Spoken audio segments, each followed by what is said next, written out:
మీరు అడ్వకేట్ గారు మీరు? నేను ఇప్పుడు అడ్వకేట్గా కొంతకాలం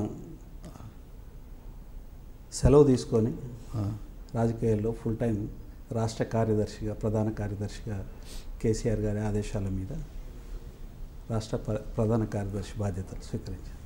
ఎంతో ఇష్టపడి అంటే చదివారు కదా, లా చదివారు, న్యాయ విద్యను అభ్యసించి మీరు అడ్వకేట్గా ఉన్నారు.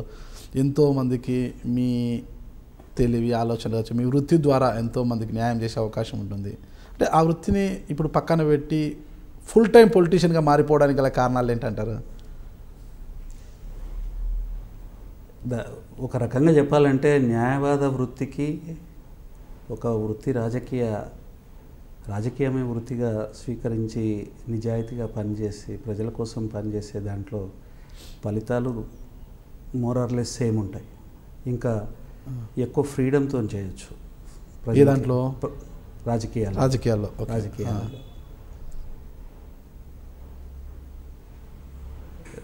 న్యాయవాద వృత్తి తర్వాత రాజకీయాలు విడదీయలేని వృత్తులు ఈ రెండు కూడా. మీరు ఫ్రీడమ్ మూమెంట్ చూసుకున్నా కానివ్వండి, ఏ సామాజిక పోరాటాలు తీసుకున్నా కానివ్వండి, దాంట్లో న్యాయవాదులు అగ్రభాగాన ఉన్నారు. ముందు వరుసలో ఉండి వాటిని ముందుకు తీసుకుపోయి సక్సెస్ అయ్యారు. తెలంగాణ ఉద్యమంలో కూడా న్యాయవాదులు ముందు వరుసలోనే ఉన్నారు. విద్యార్థుల తర్వాత న్యాయవాదులు అందరూ కూడా. ముందు న్యాయవాదులు కేసీఆర్ గారి నాయకత్వంలో మొట్టమొదటి సమీకృతమై సంఘటితంగా ఒక శక్తిగా ఆవిర్భవించే వారికి చేదోడు వాదోడుగా ఉండి కొట్లాడింది న్యాయవాదులే మొట్టమొదట. అవునా? విద్యార్థుల కన్నా ముందు న్యాయవాదులేనా? తర్వాత విద్యార్థులు వచ్చారు. విద్యార్థులకు వచ్చిన తర్వాత విజృంభణ, అది విద్యార్థులు అంటే అద్భుతమైన విజృంభణ ఉంటుంది. వాళ్ళు వచ్చిన తర్వాత సిచ్యువేషన్ని ఎలివేట్ చేసినారు, రెండు రకాలుగా ముందుకు పోయింది. కాబట్టి ఎందుకు న్యాయవాద వృత్తికి రాజకీయ వృత్తికి ఒక రకమైన రిలేషన్ ఎందుకు ఉంటుంది అంటే, న్యాయవాద వృత్తిలో సమాజంలో చట్టం అనేది ఏంటంటే there is nothing which is out side the purview of law. దేవుడు సర్వాంతర్యామి అన్నట్టుగా చట్టము, న్యాయము అనేది సర్వాంతర్యామి. చట్టం యొక్క పరిధిలో లేని విషయము సమాజంలో ఏదీ లేదు. అది చాలా ఆశ్చర్యంగా అనిపిస్తుంది. కానీ రాజకీయ నాయకులకు చట్టం అంటే చుట్టం లాంటిది అంటారు కదా మీరు? రాజకీయాల్లోకి అది ఒక నానుడి. చుట్టము అనేది నేను ఒప్పుకోను.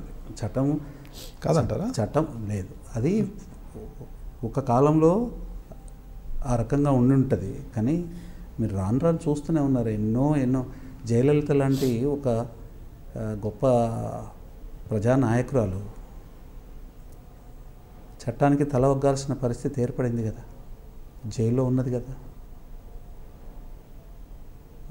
చుట్టమైతే రాజకీయ నాయకులకు చుట్టమైతే సుఖరాం లాంటి కేంద్ర మంత్రి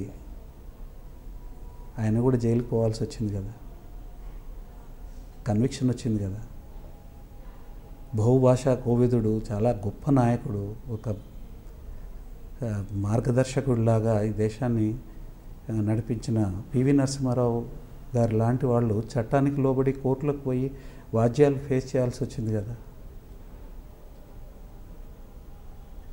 పొల్లు మాట అది, నాకు తెలిసి అయితే పొల్లు మాట.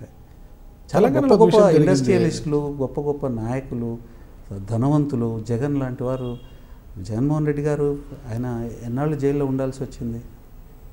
చుట్టం అయితే డబ్బుతో చట్టం కొనుక్కోగలిగితే, అధికార పార్టీ నాయకులకైతే అట్లా ఉంటుంది కదా, ప్రతిపక్షాలు ఉండే వాళ్ళకైతే ఉండదు. అధికార పార్టీలో ఉన్నప్పుడే కదా, వారు కాంగ్రెస్ పార్టీలో ఉన్నప్పుడే వారి మీద కేసులు పెట్టి